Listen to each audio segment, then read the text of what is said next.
Good morning. Welcome back. My today's topic is tribal and peasant movement in Rajasthan.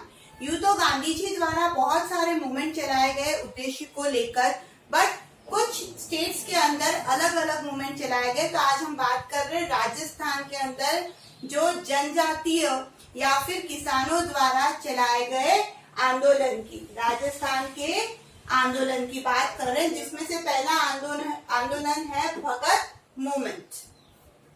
Govind Guru set up Samp Sabha for the social and moral upliftment of Bhils. क्या हुआ? भीलों के moral और social upliftment के लिए गोविंद गुरु ने sump Sabha स्थापित करी। And to maintain them in Hindu religion, और हिंदू धर्म के दायरे के अंदर ही हो रहे, धर्म चेंज न किया जाए या जबरदस्ती धर्म चेंज जो करवाया जा रहा था वो न हो, उसके लिए हिंदू धर्म के दायरे भी वो भीलों को समझा रहे थे। मतलब दो उद्देश्यों के लिए उन्होंने क्या किया, संप सभा को एस्टैब्लिश किया, सेटअप किया। पहला सोशल एंड मोरल अपलिफ्टमेंट और दूसरा to maintain them in Hindu religion. ठीक है।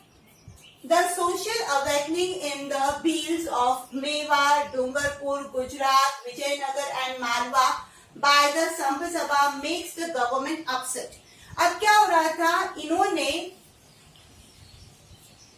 मेवाड़, डूंगरपुर, गुजरात, विजयनगर, मालवा और बहुत सारे एरिया के भीलों को इकट्ठा करना चालू किया था ताकि उनका अपलिफ्टमेंट हो सके, क्योंकि एजुकेशन इनमें था ही नहीं, है ना।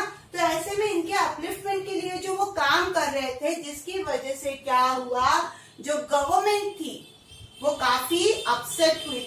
इन्होंने इन भीलों को भगत के नाम से भी बोला गया, भील को इन्होंने भगत बोला था। ठीक है। तो ये काफी अपसेट हुई और इसीलिए Bhils were forced to leave Bhagat Panth. जिन्होंने ये भगत पंथ, यानी मैं बोल सकती हूँ कि एक जो कैटेगरी बनाई गई कि हाँ ये भील है, तो ये भील ये बोल के भगत पंथ के नाम से फेमस हुए। ठीक है। तो ऐसे भीलों ने जिन्होंने संप सभा को ज्वाइन किया था, तो वो भगत संघ के लोग हुए। तो ऐसे में ब्रिटिशर्स जो थे वो भील को फोर्स कर रहे थे कि वो भगत पंथ को छोड़ दे। मतलब प्रेशर अब भील के ऊपर भी आने लग गया था। When the Bhils were forced to work for beggar, forced labor, आप forced labor मतलब आप जबरदस्ती जितनी मूल्यों में काम करवाना चाह रहे हैं उसमें ही, चाहे वो बहुत कम क्यों ना हो, वो जबरदस्ती यानी बेगर फोर्स जो कर रहे थे लेबर को, and were deprived for their basic rights in the forest। ये जो भील थे वो पूरी तरीके से फॉरेस्ट के ऊपर डिपेंडेंट थे। तो ऐसे में उनके जो अधिकार थे फॉरेस्ट को लेकर, उनको पूरी तरीके से खत्म कर दिए गए।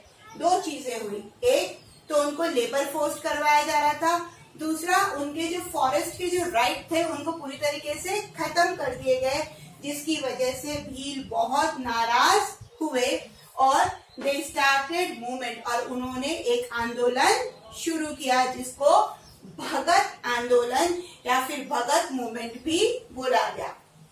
The British expressed the possibility of establishing a Bhil state। अब क्या हुआ, इन भील की एकजुटता को देखकर ब्रिटिशर्स को ये लगने लग गया कि ये जो गोविंद गुरु है ये सामाजिक कार्यों को बता रहे हैं, बट कहीं ये एक अलग इंडिपेंडेंट भील का राज्य सेटअप ना कर ले, इसके लिए दे अरेस्टेड गोविंद गुरु। उन्होंने क्या किया, सीधा गोविंद गुरु को ही अरेस्ट कर लिया, but later he was released, but बाद में उनको छोड़ दिया गया था।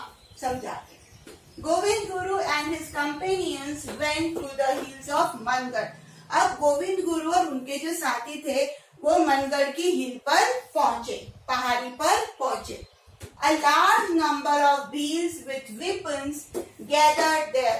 भारी मात्रा में वहां पर भील अपने औजारों के साथ, अपने शस्त्रों के साथ इकट्ठा हुए।